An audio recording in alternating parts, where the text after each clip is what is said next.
Come and listen to my story. If it speaks to you, stay with me. The fluorescent lights buzzed overhead, their cold white glow casting sharp shadows across the emergency ward. The night shift had just begun, and the hospital was unusually quiet. Too quiet. In the sterile corridors of St. Catherine's Medical Center, nurses moved like ghosts between rooms, their rubber-soled shoes squeaking softly against polished floors. Among them was Elena Cross. She wore the same blue scrubs as everyone else. Her dark hair was tied back in a practical bun, a few loose strands framing a face that rarely showed emotion. She was 32, though most people guessed younger. There was something about her eyes, calm, steady, distant, that made people look away. She didn't smile much, didn't talk much either, just worked. The other nurses had learned to ignore her. She wasn't unfriendly exactly, just separate, like she existed in a different frequency than everyone else. Dr. Morrison, the senior attending physician, certainly didn't pay her much attention. To him, Elena was just another set of hands, competent enough, but unremarkable, forgettable. Tonight, that was about to change. Elena stood at the nurse's station, reviewing charts with the kind of focus that came from years of training most people in this building couldn't imagine. Her movements were economical, precise, nothing wasted. She checked vitals, updated records, and prepared medication trays with a mechanical efficiency that some mistook for indifference. Behind her, Dr. Morrison's voice rose sharply. "Nurse Cross, these charts are a mess. Half the timestamps are missing. Do you even understand how important documentation is? This isn't some field hospital where you can just scribble notes and move on." The other nurses looked up, some with sympathy, others with barely concealed relief that they weren't the target. Elena turned slowly, her expression unchanged. She met Dr. Morrison's eyes with that same unreadable calm. "The charts are complete, Doctor. Every entry is time-stamped and signed. Perhaps you're looking at the wrong section." Morrison's face reddened. He hated being corrected, especially by nurses, especially by ones who spoke with that flat, matter-of-fact tone that made him feel stupid. "Don't tell me what I'm looking at. I've been practicing medicine for 20 years. You just focus on doing your job properly and let me worry about the details." Elena said nothing. She simply nodded once and turned back to her work. Her hands didn't shake. Her breathing didn't quicken. It was as if the confrontation had rolled off her like water off steel. But inside, somewhere deep in the locked chambers of her mind, other voices echoed. Voices screaming through smoke and gunfire. Commands barked over radio static. The weight of a trauma pack on her back as she ran through hell itself. She pushed them down. Not here, not now. The shift dragged on, a steady stream of minor emergencies. A child with a broken arm, an elderly man with chest pains, a woman in diabetic shock. Elena moved through them all with the same measured efficiency. She anticipated needs before doctors asked. She knew which medications to prepare, which equipment to ready, which questions to ask family members while physicians were occupied. Some of the younger nurses watched her work with quiet admiration. She never panicked, never rushed, but somehow she was always exactly where she needed to be. Around midnight, Dr. Morrison found another reason to criticize. "Nurse Cross, you administered the wrong dosage to the patient in room 7. He needed 15 milligrams, not 10. Elena looked up from the medication cart. "Doctor, the patient weighs 62 kilograms and has impaired kidney function. The standard dosage would be contraindicated. I adjusted according to his renal clearance and documented the reasoning in his chart." Morrison stared at her, jaw working silently. She was right, of course. But the fact that she knew it, that she'd made the calculation without asking him first, infuriated him in a way he couldn't quite name. "In the future, you clear adjustments with me first. Understood." "Understood, doctor." He walked away, muttering something about nurses who thought they were doctors. Elena watched him go, then returned to her work. Her face remained impassive, but her fingers moved to touch a small silver pendant beneath her scrubs.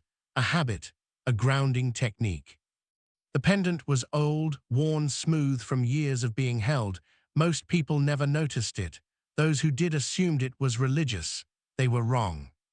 It was a combat medic's insignia from another life, another version of herself. The night wore on. Elena took her break in the staff lounge, sitting alone with a cup of black coffee she barely touched. On the television mounted in the corner, a news report flickered, something about conflicts in distant regions, casualty numbers, humanitarian crises. She didn't watch, didn't need to, she'd been there. In the places they showed in carefully edited footage, in the chaos they reduced to statistics and talking points. She'd held pressure on wounds that wouldn't stop bleeding. She'd run through crossfire to reach soldiers who were screaming for their mothers.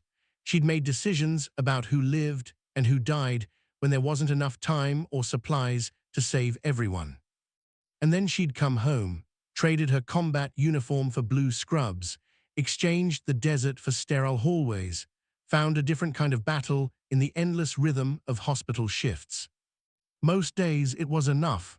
Most days she could almost forget. Tonight wasn't most days. The call came through at 2:17 in the morning. A massive industrial accident at the port, chemical exposure, multiple casualties. Initial reports said at least 40 injured, severity unknown. Every available ambulance was being dispatched. The emergency ward erupted into controlled chaos. Nurses rushed to clear beds. Doctors shouted orders. Equipment was wheeled into place. The hospital's mass casualty protocol activated with mechanical precision. Elena moved to her station without a word, her mind already running through procedures. Triage categories, resource allocation, treatment priorities. It was like muscle memory kicking in, except this muscle had been trained under circumstances most of these people couldn't imagine. Dr. Morrison took command of the emergency department, his voice booming over the commotion. "Listen up, people. We're about to get hit hard. Follow protocol. Stay calm. Nurses, I need you focused and following orders exactly. No improvising, no thinking you know better than the attending physicians. We clear." His eyes landed on Elena for just a moment, a pointed reminder. She nodded, but something had changed in her posture, something subtle that no one noticed yet. Her shoulders had squared, her breathing had shifted into a different rhythm. Controlled, combat-ready. The first ambulance arrived 8 minutes later, then another, and another. They kept coming. The casualties poured in like a tide. Burns, chemical inhalation, crush injuries, respiratory distress. Some were screaming, others were eerily silent, their bodies already shutting down from toxic exposure. The emergency ward descended into barely managed chaos. Doctors ran from bed to bed, shouting orders that sometimes contradicted each other. Nurses struggled to keep up with the overwhelming demand. Equipment ran short, supplies dwindled. And in the middle of it all, Elena Cross moved like a ghost through a battlefield she knew too well. She didn't wait for orders. When she saw a patient in respiratory distress, she intubated without being asked. When a doctor was overwhelmed trying to establish 2 IVs simultaneously, she stepped in and placed one with a precision that seemed almost supernatural. When a young nurse froze in panic at the sight of a severe burn victim, Elena was there, her voice low and steady, walking the nurse through the steps. Dr. Morrison noticed, but barely. He was too focused on the larger crisis, barking commands and trying to coordinate treatment across dozens of critical patients simultaneously. Then the situation deteriorated.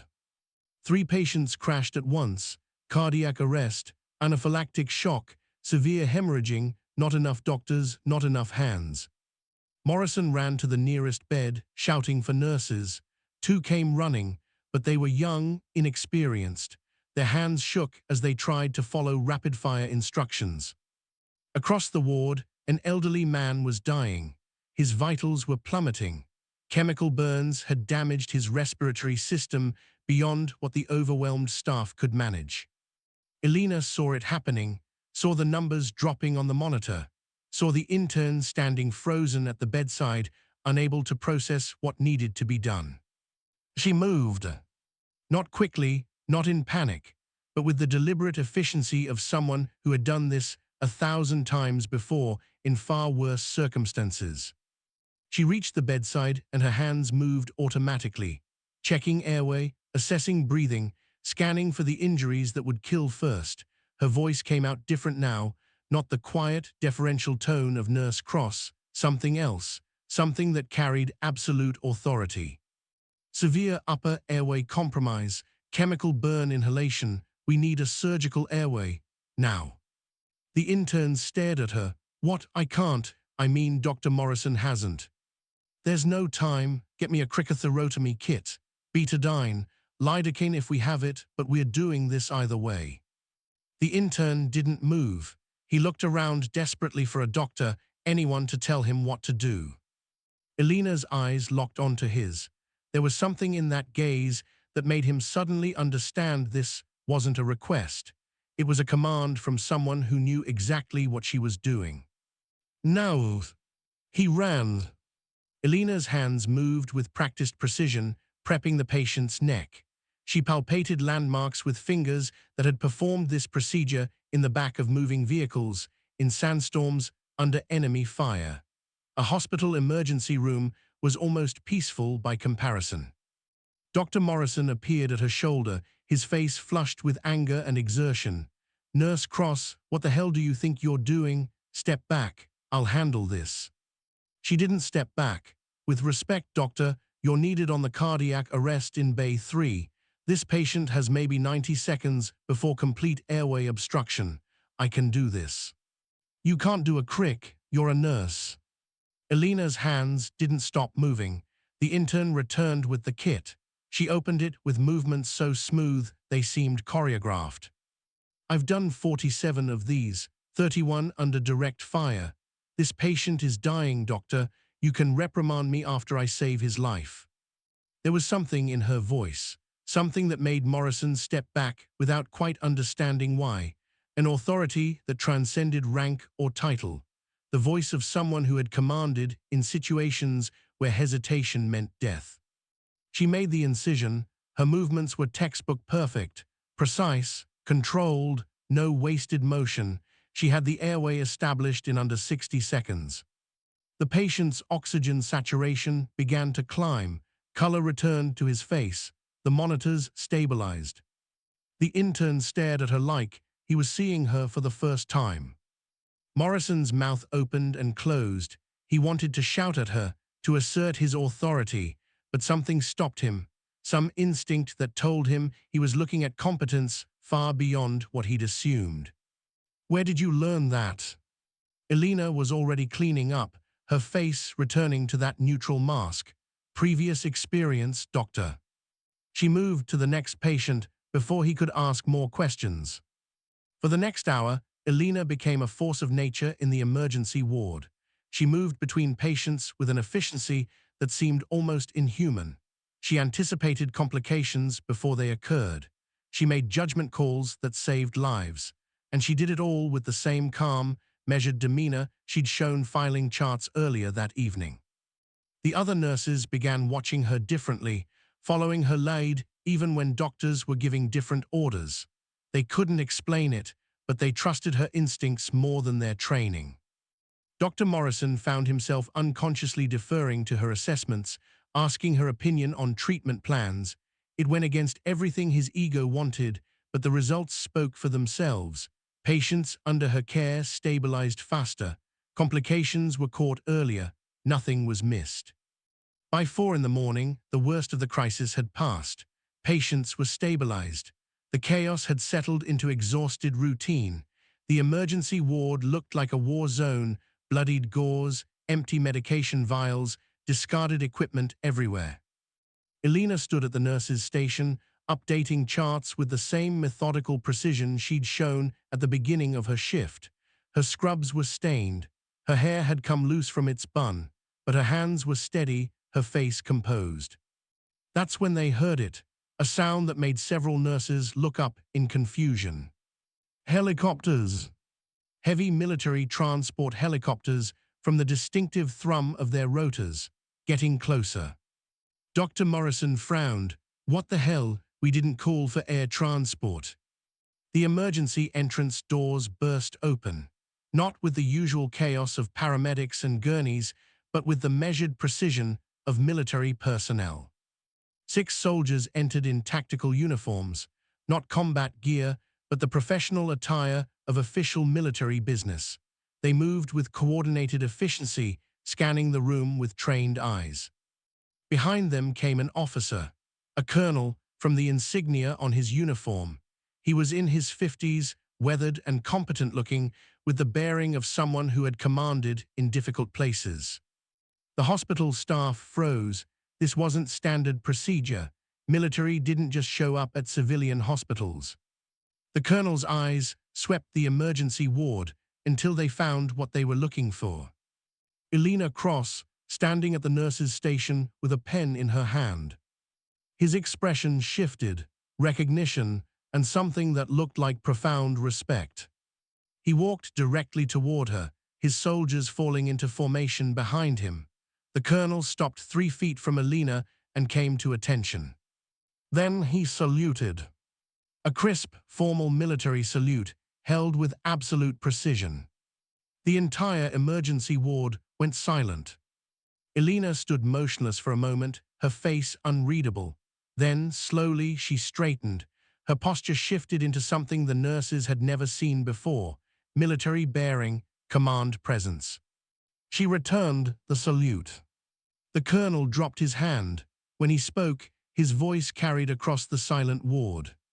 "Captain Cross, good to see you again." Dr. Morrison's coffee cup slipped from his fingers and shattered on the floor. No one noticed. Elena's expression didn't change, but something flickered in her eyes. "Colonel Reeves, it's been a while."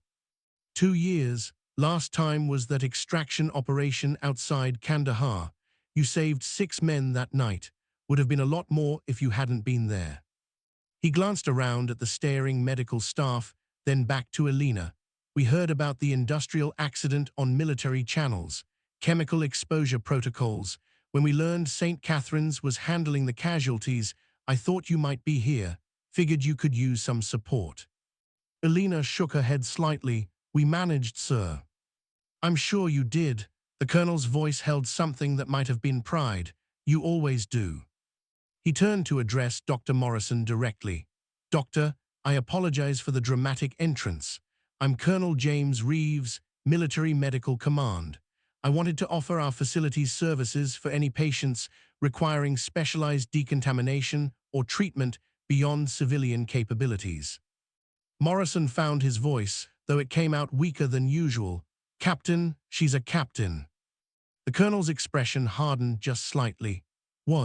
Captain Elena Cross served 8 years as a combat medic with the Special Medical Response Unit, 3 tour in active conflict zones. She's the most decorated field medic in her generation, 23 commendations for valor, saved more lives in combat conditions than most doctors will see in their entire careers. He looked back at Elena.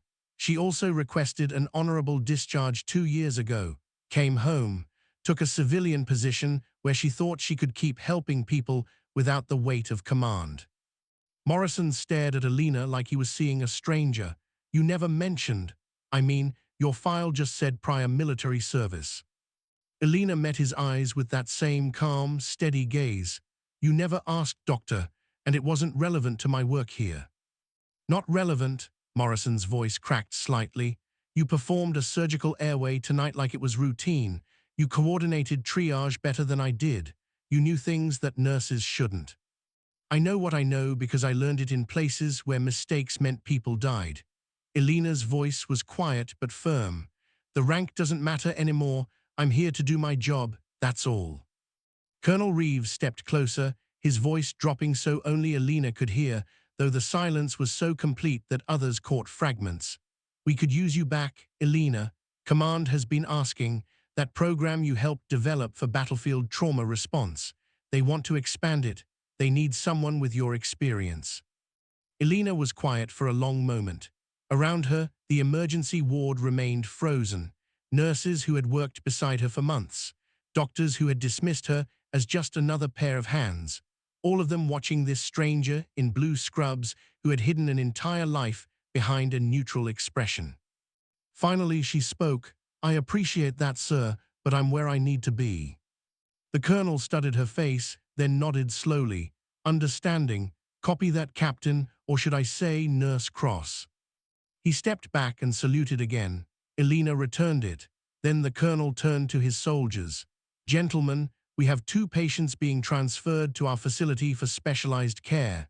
Let's coordinate with the staff here and get them secured for transport." The soldiers moved with practiced efficiency, speaking in low tones with hospital staff who suddenly seemed very eager to cooperate. Colonel Reeves paused at the emergency entrance before leaving. He looked back at Elena one more time. "You made a difference tonight, like you always do. Some people are meant to be in the fight, Elena, whether that's a battlefield or a hospital ward." Then he was gone, the sound of helicopter rotors fading into the distance.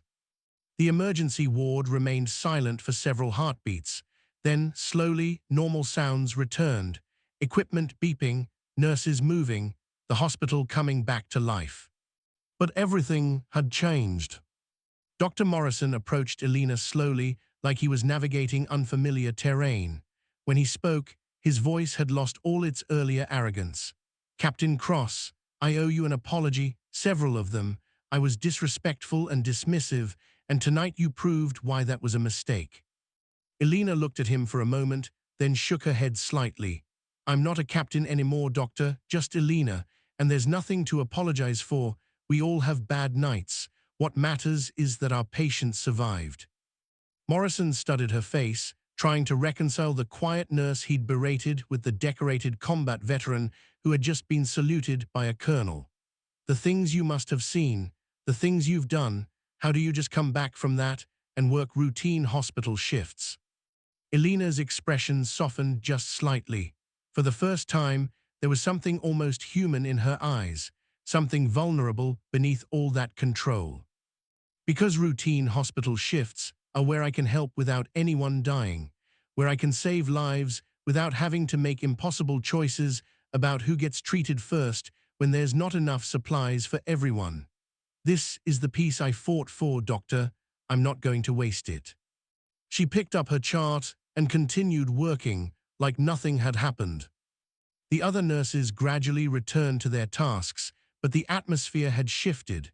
They watched Elena differently now, not with the casual dismissal of before, but with something approaching awe. One of the younger nurses, a woman named Sarah who had been close to panic earlier in the night, approached tentatively.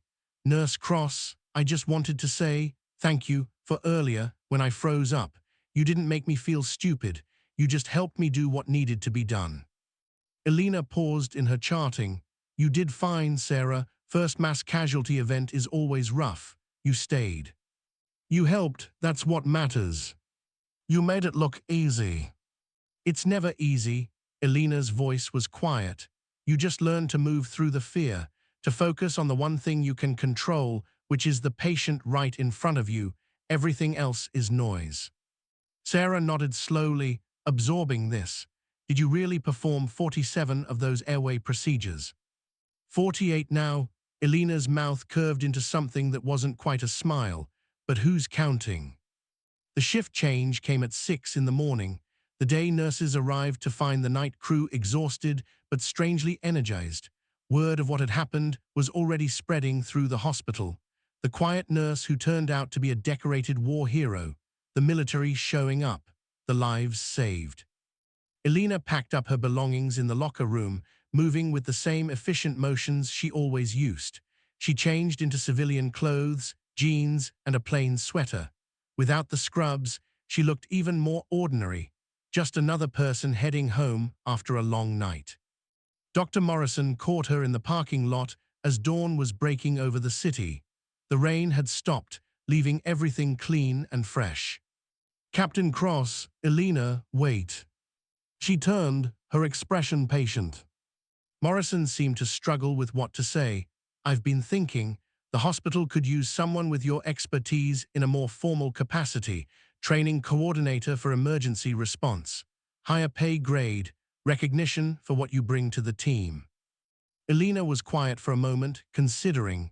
That's generous, doctor, but I like what I do. Regular shifts, regular patients, no administrative responsibilities, no recognition necessary. You don't want people to know. After tonight, the whole hospital is going to hear about this. They'll hear what they want to hear. Stories get exaggerated. In a few weeks, it'll just be another hospital legend, and I'll still be the quiet nurse in blue scrubs who does her job. Elena looked out at the rising sun. That's all I want to be, doctor. Someone who helps when they can and goes home at the end of the shift. Morrison shook his head in something like wonder. You saved lives tonight that would have been lost.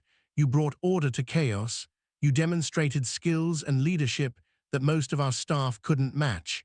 And you just want to go back to being invisible. Not invisible, just present. There's a difference. Elena met his eyes. The people who need help don't care about my background. They just need someone who knows what they're doing and cares enough to do it right. That's what I can give them. That's enough. She started to walk away, then paused. Dr. Morrison, tonight was hard on everyone, but your team performed well under pressure. That's because of how you've trained them. You should be proud.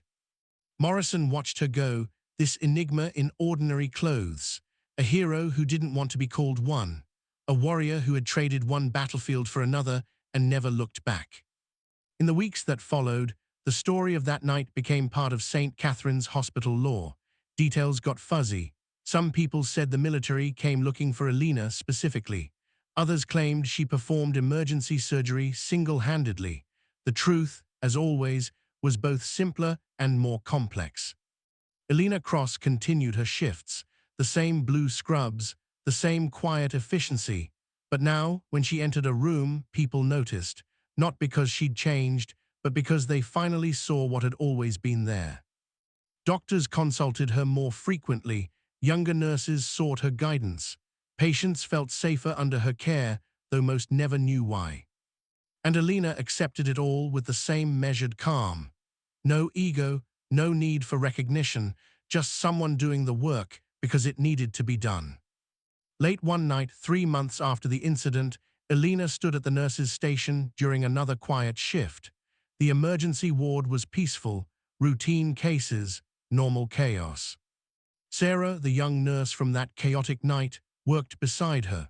They'd become something like friends, though Elena still maintained her careful distance. "Can I ask you something?" Sarah said suddenly. "Do you miss it? The military, the action, the recognition?" Elena thought about it for a long moment. "I miss the people sometimes, the ones I served with. They understood things that are hard to explain to anyone who wasn't there." She paused, her hand unconsciously touching the pendant beneath her scrubs.